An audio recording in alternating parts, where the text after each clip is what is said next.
Okay, now a very positive development this week was a letter from 10 SAS operators to the press, and I think it was a really brave thing for them to do, and I applaud them, and I want to put that on record.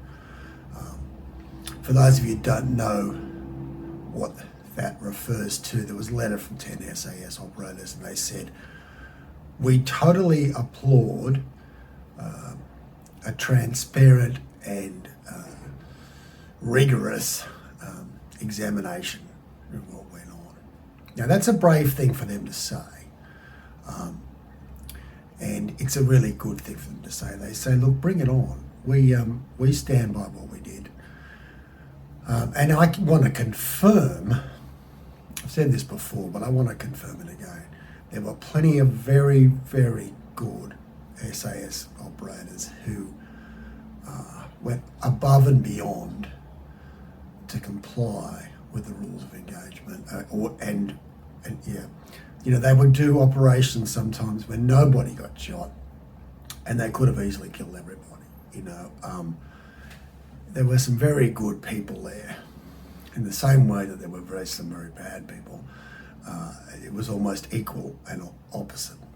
And I think that these 10 people, as can be safely to be said to be some of the very, very good people that you'd be very, very proud of. And I want to pay credit to them. And they make a very good point, which is worrying me, and it may go over a lot of people's heads, but the leaks through Chris Masters and Nick McKenzie, accurate as they may be, it's what's called an information op. They want you to think certain things. Now, while they may cover real incidents, I've quoted Chris Masters' book a lot myself, they also miss out quite a lot. You'll notice there's never any criticism of the leadership. There's never any suggestion that the leadership actually knew what was going on before Samantha Crumboats did her report. Now that's highly questionable. She was a consultant, and I don't blame her. I think she was set up by Defence in the sense that they knew exactly what people were going to tell her. They would have handpicked everybody that was going to speak to her. They would have all been the people that had written letters. Remember that's been dropped out. The people from the SAS had complained to the leadership before Cromwell's. In fact, back in 2006, one brave SAS operator complained about Ben Roberts-Smith's behaviour when he got his Medal of Gallantry. 2006. Now, there were more complaints, I think, around the award of the Victoria Cross.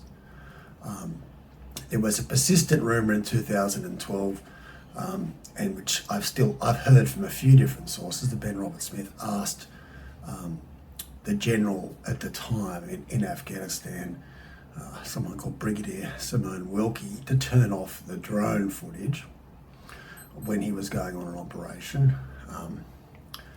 And that's highly suspicious. Now, the Defence have never talked about that.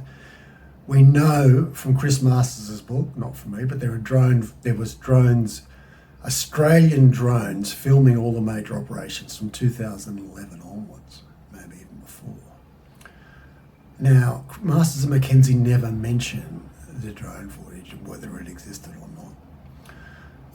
Now, that would be pretty important. Even Ben Roberts-Smith hasn't mentioned that, strangely enough, because that would exonerate him.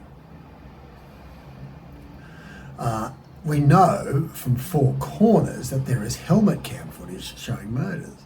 And again, Masters